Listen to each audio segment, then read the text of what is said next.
रत्नागिरी शहरातील मधला फगारवठार परिसरात सुरू असलेल्या कथित अवैध खोदकामामुळे मोठी दुर्घटना घडली आहे.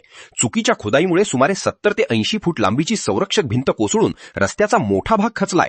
या घटनेमुळे फगारवठार येथील 7 ते 8 घरांना धोका निर्माण झाला असून नागरिकांमध्ये भीतीचे वातावरण आहे. रस्ता खचल्याने फगारवठार येथून पोलीस अधीक्षक कार्यालयाकडे जाणारा मार्ग बंद करण्यात आलाय.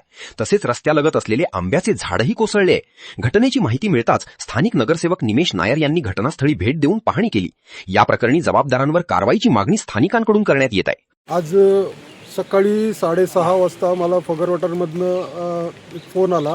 तुमचे कार्यकर्ते आहेत राजू म्हणून, त्यांचा फोन आला की बांधी कोसळलेली आहे. तर मी इथे येऊन बघितलं तर आपली रिटर्निंग वॉल जी आहे नगर परिषदने बांधलेली ती पूर्णपणे कोसळली होती आणि एक मोठं आंब्याचं झाड हे पूर्ण रस्त्यावर पडलं होतं आणि रस्ता पूर्ण ब्लॉक झाला होता.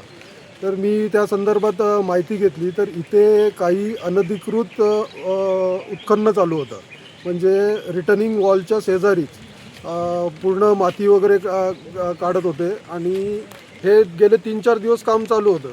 तर त्या संदर्भात मला इथे इकडच्या लोकांनी सांगितलं की इथे काहीतरी बिल्डिंगचं वगैरे काम चालू होतं म्हणून मी आमचे नगर परिषदचे टाउन प्लॅनर इंजिनियर मुल्ला यांच्याशी संपर्क केला. त्यांना मी इथे बोलवलं.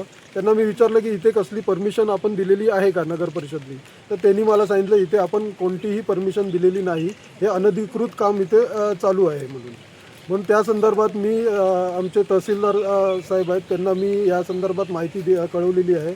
त्यांना हे फोटो पण टाकलेले आहेत आणि याचा आता पंचनामा मी करून घेणार आहे. आणि हे जे कोण अनधिकृत काम करत होते ज्याच्यामुळे हे नगर परिषदचं नुकसान झालेलं आहे.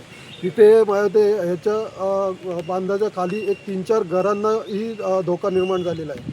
तर ह्याची पूर्ण जबाबदारी ते अनधिकृत जे कोण काम करत होते त्यांची आहे आणि त्यांच्यावर कडक कारवाई व्हावी ही माझी मागणी मी तहसीलदार साहेबांकडे आणि आमचे नगर परिषदचे CEO गारवे साहेब यांच्याकडे मी केलेली आहे.